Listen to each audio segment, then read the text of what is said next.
Portanto, dentro de todo o leque, amplo leque, dos trabalhos catequéticos da comunidade primitiva, foi dado um determinado enfoque. E esse enfoque foi o trabalho da equipe missionária, organizada, coordenada, chefiada, se quiser, pelo apóstolo Paulo. Mas Paulo nunca trabalhou sozinho. Eu acho que esse é o primeiro grande ponto de uma catequese a partir das primeiras comunidades. Ninguém trabalha sozinho. Nem Jesus trabalhou sozinho. A primeira coisa que ele fez foi criar um grupo para trabalhar com ele. Portanto, o nosso trabalho catequético deve ser visto sempre numa articulação de pessoas. A catequese não é fruto de uma pessoa. A catequese é fruto de uma igreja. Por isso, a igreja é o lugar em que Deus se faz presente. Mas Jesus disse: onde dois ou mais estiverem reunidos, eu estou no meio deles.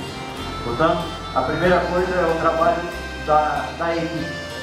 A segunda coisa, que é muito importante para a gente entender o RICA, é que essas comunidades, essa primeira comunidade, essa primeira equipe missionária, foi criar comunidades num ambiente muito agressivo, que era o ambiente das cidades, das grandes cidades do Império Greco-Romano. Portanto, tudo aquilo que nós temos no Novo Testamento é fruto de uma catequese feita por uma equipe que soube trabalhar em cidade. As primeiras comunidades cristãs, aquelas comunidades das quais nós temos notícias através das cartas deixadas pela equipe missionária, são muito raras as cartas escritas unicamente por Paulo. Geralmente as cartas de Paulo são de Paulo e mais alguém. Por exemplo, a mais antiga carta que nós temos, a 1 Tessalonicenses, é a carta de Paulo, Silas e Timóteo, que escreveram de Corinto para a comunidade de Tessalônica. Portanto, escrever carta faz parte do trabalho catequético missionário numa grande cidade. Ou seja, Paulo se utilizou do que havia de melhor na época para entrar em comunicação com uma comunidade onde ele não podia estar presente. Por isso, a segunda parte, o segundo tema que nós conversamos ontem, trazido pelo Ivo e pela Angélica, é como evangelizar hoje a grande cidade. Como evangelizar hoje a grande cidade. Paulo evangelizou grandes cidades. Evidentemente, grandes cidades para a época, mas que de qualquer maneira não eram cidades tão pequenas. Não é? Tessalônica era a capital da Macedônia, devia ter em torno de 120 mil habitantes. Corinto, capital da Acaia, devia ter em torno também de 100, 120 mil habitantes. Éfeso, capital da Ásia, tinha 350 mil habitantes. Roma, nessa época, tinha mais ou menos 1 milhão de habitantes. Claro que hoje, só a cidade na qual nós vivemos, né? Eu moro em Nilópolis. Para vir de Nilópolis aqui, eu não saio da cidade. É tudo uma única grande cidade, que vai aqui, ainda se estende, pode ir para ver o forró, e a gente não sai da cidade. Portanto, hoje o nosso grande desafio é evangelizar o espaço urbano, evangelizar a grande cidade. E aqui tem uma outra questão muito séria que foi tratada ontem. Na grande cidade se produz uma cultura que é a atual cultura urbana. Essa cultura urbana, ela é profundamente anti-evangélica. Anti-evangélica. Os valores cultuados numa grande cidade hoje, estruturada a partir dessa ideologia que nós chamamos neoliberalismo, que é o que domina o mundo desde a queda do Muro de Berlim até o dia de hoje, portanto, desde 90 até hoje, já vai dar aí uns 25 anos que nós estamos imersos nessa cultura urbana. Essa cultura urbana é centrada no consumo. Portanto, a grande figura da cultura urbana hoje é a figura do consumidor.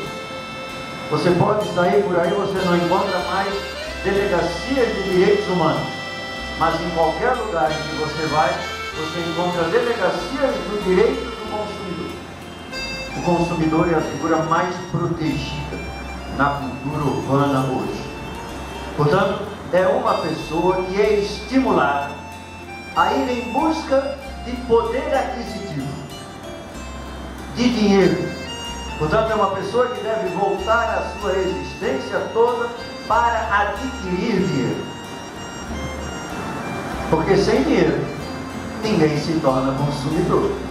Para ser consumidor, tem que ter poder aquisitivo. E para quem vive em cidade, há uns domingos atrás, aí, lá por meados de setembro, teve um evangelho tirado de Lucas, e Lucas é um evangelho voltado para a evangelização das grandes cidades. E Lucas tem uma parábola muito significativa, que é a parábola do administrador corrupto.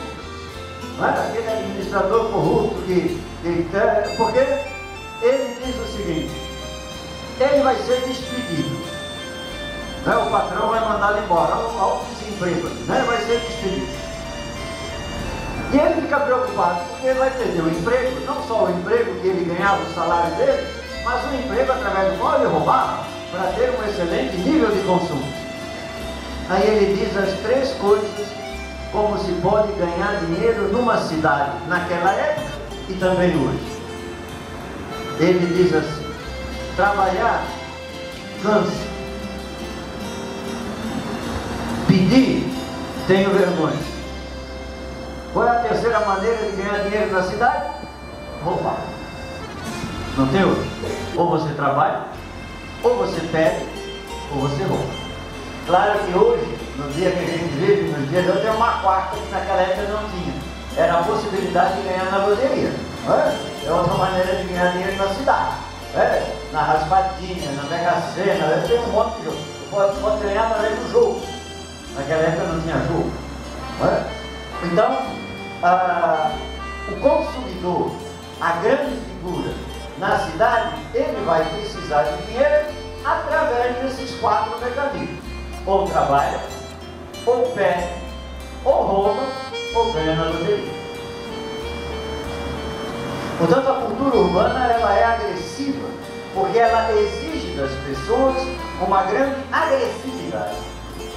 Porque você só se torna consumidor se você entrar de fato no processo de individualização. Por isso, o grande foco da cultura urbana é criar um indivíduo, aquela pessoa que não precisa de mais ninguém, aquela pessoa que se basta a si mesma.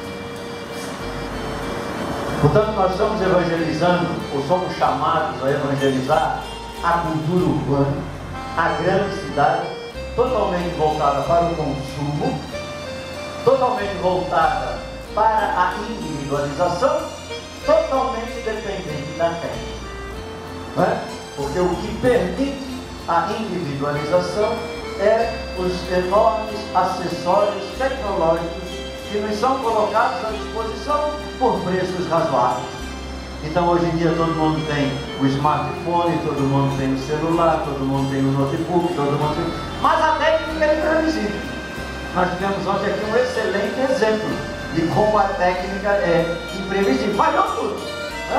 Eu acho que o grande exemplo da técnica são carros de Fórmula 1. Eu acredito que é tecnologia de ponta no setor automobilístico. Tem não sei quantos técnicos, engenheiros, mecânicos, tudo em função do carro. Na hora H o carro pipa. Portanto, a técnica também tem seus limites que nós não queremos admitir. Nós somos totalmente dependentes da técnica. Então, o que nós estamos assistindo hoje, no tempo presente, é a morte de um tipo de cultura que não vai mais voltar. Nós estamos assistindo à morte da cultura rural. Aquela cultura centrada no compadrio, aquela cultura centrada na comunidade, aquela cultura centrada na partilha, aquela cultura centrada na religiosidade caseira, nas devoções populares dentro da sua própria casa. Essa cultura que nos deu uma forte religiosidade, que nós até hoje temos que saber respeitar a religiosidade popular, essa cultura está morrendo. No seu lugar, cada vez mais forte, surge essa cultura urbana centrada na individualização, centrada no consumo e centrada na técnica. É essa cultura que ontem o Ivo e a Angélica nos trouxeram com os grandes desafios, como fazer hoje uma pastoral urbana para que a gente possa evangelizar a cultura urbana, evangelizar a cultura não, evangelizar as pessoas que são frutos dessa cultura urbana e colocar na cabeça dessas pessoas a proposta de nosso Senhor Jesus Cristo, que é totalmente contrária à cultura urbana. Enquanto que a cultura urbana fala de individualização, nós falamos em vida comunitária, em participação na comunidade, em participação ativa na vida de irmãos e irmãs que têm o mesmo objetivo de fé, a mesma proposta de fé que nós. Viemos falar de partilha, onde hoje se fala em consumo individualizado. Queremos propor uma sociedade centrada na partilha, que é o reino de Deus, enquanto que hoje a sociedade diz assim, nada disso, é cada um por si, Deus por todos, cada um que se vire, quem não tem competência que não se estabeleça. Não é? Viemos nós falar de ecologia, de defesa do planeta, de uma frugalidade de vida, enquanto que hoje a proposta da sociedade é o consumo desenfreado, sem nenhuma espécie de controle. É para essa pessoa que a igreja tem uma proposta que se chama chamados a trazer para a iniciação cristã um grande número de pessoas. Hoje, o nosso maior desafio é despertar em pessoas batizadas o mistério do seu batismo, o compromisso batismal.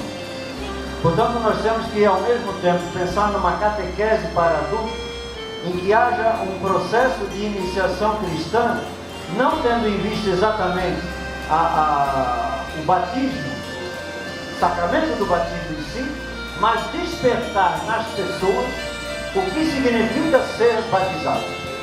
Por isso, hoje, nós somos chamados, o documento de Aparecida vai dizer isso com bastante clareza, nós somos chamados a evangelizar pessoas já batizadas. Despertar nessas pessoas a graça, ungido para integrar a comunidade, ungido para integrar aquilo que o Padre André falou ontem, a comunidade dos eleitos, a Kahal em hebraico, que deu a palavra grega eclesia, que deu a palavra em português igreja. O momento que a gente vive, e nesse ponto o Papa Francisco é muito claro, despertar o protagonismo dos leigos é confiar a tarefa da evangelização aos próprios leigos. Quer um exemplo? Isso que está acontecendo aqui. Não foi iniciativa de nenhum padre, não foi iniciativa de nenhum bispo, isso foi iniciativa de um grupo de leigos, congregados num determinado momento catequético, que se chama teologia pastoral, que fizeram uma proposta, que fizeram uma propaganda dessa proposta e teve essa resposta de toda essa sala que está aqui cheia. Então, a catequese para adultos é essa metodologia. Tratar cristãos adultos como adultos. Porque esse é um processo muito sério na nossa igreja, é um contínuo processo de infantilização. O Papa infantiliza os bispos infantilizam os padres infantilizam os leigos. E pior, tem muito leigo, como diz o Papa Francisco, que prefere ser infantilizado por preguiça de assumir seu compromisso. Isso ele deixou bem claro numa fala que ele fez aqui no Brasil. Né? Ou seja, eu vou deixar a coisa como está, eu não quero ter. Protagonismo significa presença ativa, tomar iniciativa, executar tarefas. Portanto, uma catequese adulta, diz o documento, tem como meta cristãos adultos. Primeira coisa, como resultado de um processo catequético, ter consciência de que a comunidade cristã existe, qualquer que seja ela, qualquer comunidade cristã. A principal meta de uma comunidade cristã é ser o espaço necessário para que uma pessoa possa fazer a sua experiência de Deus. Para isso que ela existe. Se nós perdermos isso de horizonte, de meta, nós vamos nos transformar, novamente aqui citando o Papa Francisco, nós vamos nos transformar numa grande ONG, né? Numa organização não governamental, não. Nós somos uma assembleia de fiéis, congregados em nome da Trindade Santa. Com que objetivo? Fazer uma experiência profunda de Deus, ali onde Deus te convida a congregar. Por isso, eu acho uma questão muito séria a gente saber, a partir do seu batismo, construir a sua comunidade, participar ativamente da sua comunidade. Celebrar ali na sua comunidade. Ah, não tem celebração aqui na minha comunidade, eu vou à missa na matriz. Não, o seu lugar é na sua comunidade. O seu lugar de celebração, de experiência de Deus. Por isso, a dimensão afetiva de uma comunidade acolhedora é muito importante. Segundo ponto, participação ativa na comunidade. Não adianta nada você preparar um adulto, tanto tempo de catecumenato, ou ele faz, ele ou ela faz o batismo, depois ou faz crisma, ou se prepara para o casamento, você investe nessa pessoa, e depois ele quer se engajar, ou ela quer se engajar, e ninguém abre espaço. Ninguém abre espaço. Ninguém confia. A pessoa, se é adulta de fato na fé, ao perceber que não está sendo aproveitada ou que não lhe dão espaço para uma determinada missão, o que é que ela faz? Vai embora. É uma pessoa que a gente perde. Portanto, nós devemos abrir espaço para a participação efetiva de uma pessoa, dando a ela responsabilidade. Senão ela pode. Ninguém gosta de ser tratado como esse. Terceiro ponto. Participação ativa nas celebrações litúrgicas e na oração. A igreja é um lugar para oração. A igreja é um lugar de celebração. É através da celebração que a igreja cumpre a sua missão. Qual é a principal missão da igreja? Ser sinal, sacramento, ser sinal da presença de Deus ali onde Deus nos colocou. Apenas uma comunidade celebrativa, congregando as pessoas em nome da Trindade Santa, pode professar a sua fé. Cada vez que alguém diz assim, o Senhor esteja convosco, o que é que a gente responde? Essa é a nossa fé. A nossa fé é que onde dois ou mais estiverem reunidos, eu estou. Portanto, a nossa igreja é sinal visível da presença de Deus ali onde Deus nos colocou. Portanto, é muito importante nós, como batizados, exercendo a dimensão sacerdotal do nosso batismo, construirmos a comunidade celebrativa.